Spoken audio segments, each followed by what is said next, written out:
Welcome back to Caffeine Confessionals. My name is Alan Aguirre. We are here today for a Challenge 40 Battle of the Eras interview. My name is Alan Aguirre, and today's interview is with Aneesa Ferrera. You might be surprised to see an Aneesa interview on this podcast / YouTube page because this podcast is one of the loudest detractors / haters of Aneesa. However, I thought it could be a very interesting interview. At the same time, I openly admitted to Aneesa that I am one of her loudest haters / detractors, because I would feel disingenuous if I spent years, you know, criticizing her and then did not mention it on here, especially if you were a loyal viewer of this page. It would not make sense. So I talk about that. I mentioned that. And from there, the podcast gets a little bit awkward and standoffish even at points, but we're both professional, I think. I think it's an okay interview, a little awkward at times, but it's authentic, and I hope you enjoy watching. Hi. Hi, Aneesa. Everyone watching at home, we're joined by one of the most OG, not just challengers ever, but reality TV personalities ever, Miss Aneesa Ferrera, who's been on reality TV now for, I believe, more than half your life. Definite 23 years about. That's like there's certain NBA players where like that stat comes out of like they've been in the league more than like they've actually been alive, and Yeah. it's always crazy. Yeah. My body feels like it too sometimes. So to start this interview, I gotta kind of start it on like a negative-ish note and say openly, because anyone who sees this interview is gonna be very shocked because I've probably been one of your loudest like critics and haters over the years, and I still want to do this interview because I still think you. I mean, I think you're very interesting. I want to do this interview because I think we see the game from different angles, and overall, even though I've been a critic of you, like I still think this is going to be a good interview because you're a great personality. Thank you. But what are the words you have for the haters? Because I'm not going to go up here and just immediately like be like, hey, how are you doing? Like kiss your ass and pretend I've never said anything mean. I'm gonna be upfront about it, but here's your chance, to throw some like just any words you have to the haters. I mean, none of them are in our position. Like you guys didn't get cast for the show. You guys aren't on the show. It's so much easier to say, "Oh, I could do that," or "I could be better at that," or, you know, not taking into account life factors and like all of these things that happen with us that like you guys just aren't a part of. Like, you watch it. I'm grateful for people that watch it, whether they want to be negative or positive. I'll tell you that there's probably one out of a million comments that's probably negative towards me, and that's fine.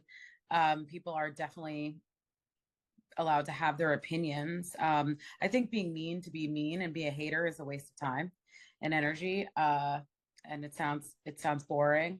But like, I clearly am on the show for a reason. I think that I am representative of a lot of things, and I don't see a lot of women that are 42 that are doing the same things I'm doing. And give me some fucking credit. Yeah. And that scene where you're talking about coming back from Ride or Dies, and you have, was it the ruptured Achilles, the MCL No, injury? I tore my ACL. Yeah. Like to do that in your 40s and still rehab and want to compete on this show, I have the utmost respect for that. Like, talk about the rehab process because I mean, it's to do that at any point in your life, but especially like, at being a few years older, it's tough. My doctor said that I couldn't have hurt my knee at a better time.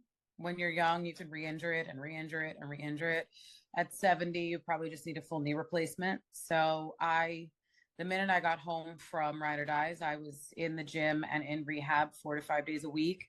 I walked out of the hospital after my surgery. I was uh, in PT 10 days post-op, and then I did PT 5 days a week until I was good. I was in CrossFit 2 months post-op. My surgery was amazing. I had a great surgeon. I have a great PT place that I've been going to, and I worked really hard to get back, even probably stronger than I was before I got injured. And I got to give you credit again because we watched that elimination. I know you lost, but in my opinion, like even though you've won a handful of eliminations within the last 5 years alone, I thought this was your best elimination performance in a long time because it was a heavy cardio based elimination, and you're going against Jenny, who's literally outran men in finals. Like I mean, Jenny runs marathons on marathons, and you guys were neck and neck there. Jenny's not really a marathon runner. Just to let you know. I mean, she's a friend of mine. I No, just yeah. talked to her actually.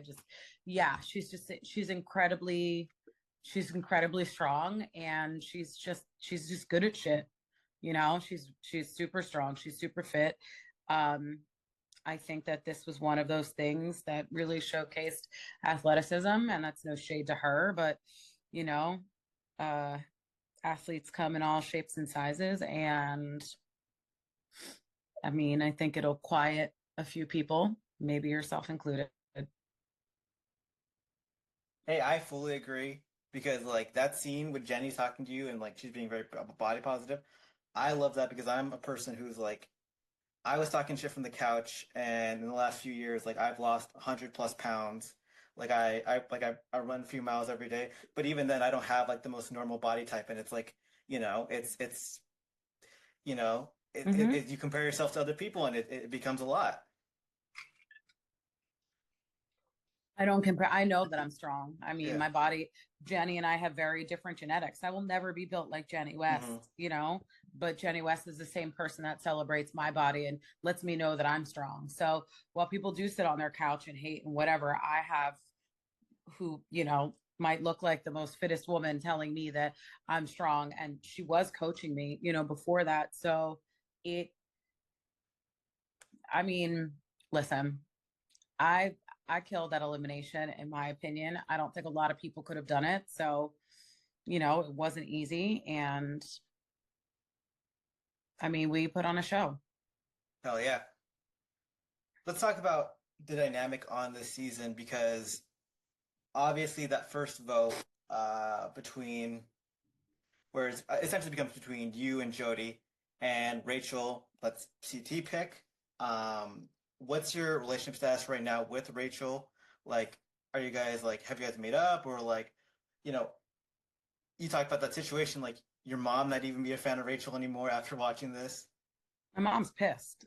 I mean, my mom's known Rachel since she was 20. My mom's always been a fan of Rachel's, but I just feel like there could have been I mean, I'm not, her and I made up on the show, but I also didn't want to lend too much energy to being angry at her. I don't know what kind of purpose that would have served, but rewatching it, I got pissed off again because I feel like just like you're watching like with Avery showing her loyalty to Derek to, like watching these different friendships, how these people have their back, I think she should have had mine. And I think if it were the other way around, she would have been really, really mad at me. So, and leaving it up to CT just felt like a cop out. I think that, if she wanted to save me, she would have. She would have put up a fight. I don't think CT would have argued it, and she didn't. So That actually kind of leans into my next question because I've been curious about it for basically years. I want to know about you and CT's relationship because I would say that it's actually closer to like a rivalry or just I think that CT or not a rivalry but like CT does throw you in a lot. I feel like the relationship between you two has just never been great. Whereas I think a lot of people the default is they're going to champion and say nice things about CT because he is a beast. But you two have I think a more complicated relationship. I just know CT, and I know that if I would have asked him, why did you put me in, like, we've been in this position before, and there usually aren't discussions about why he does it, and I don't ask because I just know him. Outside of it, like even in the game, like we still joke around, we still talk our shit, like it's still friendly. I just don't see a point in asking him, oh well, why did you do this? I just, some people we don't have like a rivalry. I just kind of know where I stand in his eyes as a competitor. Uh, and that's fine. Everybody's entitled to their opinion. I don't, it's not like fight worthy. I'm not going to text him or Mhm. call and be like, well, why did you do that? Like, I just don't care enough. That does remind me of when Wes sent you that gigantic text that he posted online. That Yeah, was we talked though. but that was corny. But I told him that. I mean, there are different ways to handle it, and I like to be mature about things. I think if we're really friends, we don't need to take to Twitter. I don't even have Twitter anymore, so Hmm. I don't really care. Is it true that I heard it? I don't know if it was true, but there was a rumor that originally when they were starting up the official challenge podcast, it was going to be you and Wes. Is that true? Um, there were a few people in mind. I know that Wes and I tried it out, and they went with, I think they tried a few other different pairs, and it ended up being Tori and I. And now Davon and Devin. Mm-hmm. Which kind of like leans into my next question, like how different is it doing challenges? I mean, how different is just your life? Because back in the day when you would do challenges, you would kind of do them more spread out. Like you would do like you had Ballad Sexes, then where you weren't back for like a couple of years for Ballad Sexes too. You would do the duel, you wouldn't be back for a couple of years again. Whereas these days, like you've been on a bunch of seasons in a row, you do the official challenge podcast, and it went from like a thing you went on versus it's become just such a big part of your life. Yeah, I just think there was a bigger pool to pull from when we were younger. There were more people that could do it. They wanted to spice it up, and it really let rivalries be rivalries, because you weren't seeing these people twice, three times a year and making up. You were literally hating these people. Um, I think it made for interesting TV, and you had to be like, it was an honor. I mean, it still is, excuse me, to be picked, but you really like they sat a lot of people out sometimes. You weren't seeing people come back over and over. There were a few, but not as many as there are now. What are the aspects of the old days that you miss the most on these new seasons?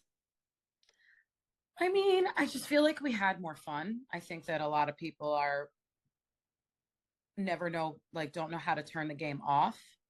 And I think that you need the balance in order to like keep your sanity a little bit. And I think it works better for your social game if you're not always like gaming. Um, and I think that that was the difference. Like we could play the game, but we could also like have a really good time. Do they even let you guys go to bars where there are other people anymore still? If they do, they keep it separate. But that's like safety reasons, and I Yeah. understand because we were nuts back in the day. So, you know, no need for like anyone to get kidnapped or hurt or whatever. It's some places are, you know, I mean, we're in foreign countries. We don't know the way of the people all of the time, and I think it's just safer that way. Plus, they want to be able to have people talk about stuff, and that's why we go out after challenges. For this season 40, who are the challengers you think that are missing the most from the season that like you think should be here that just weren't? I definitely think West should have been in there. Who else wasn't there? I mean, it's so hard with like Coral, Landon, and like all of these people that I wish were back, how they can come and be integrated back into it because it's changed so much.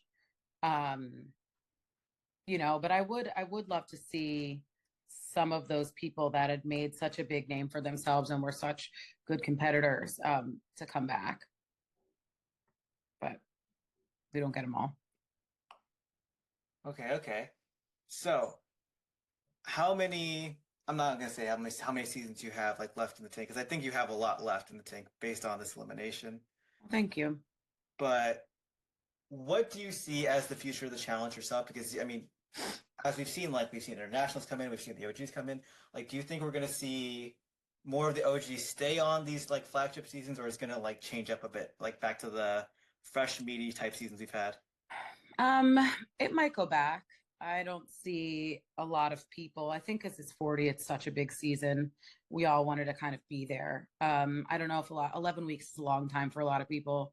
It's a long time to be away from your jobs, it's a long time to be away from your family.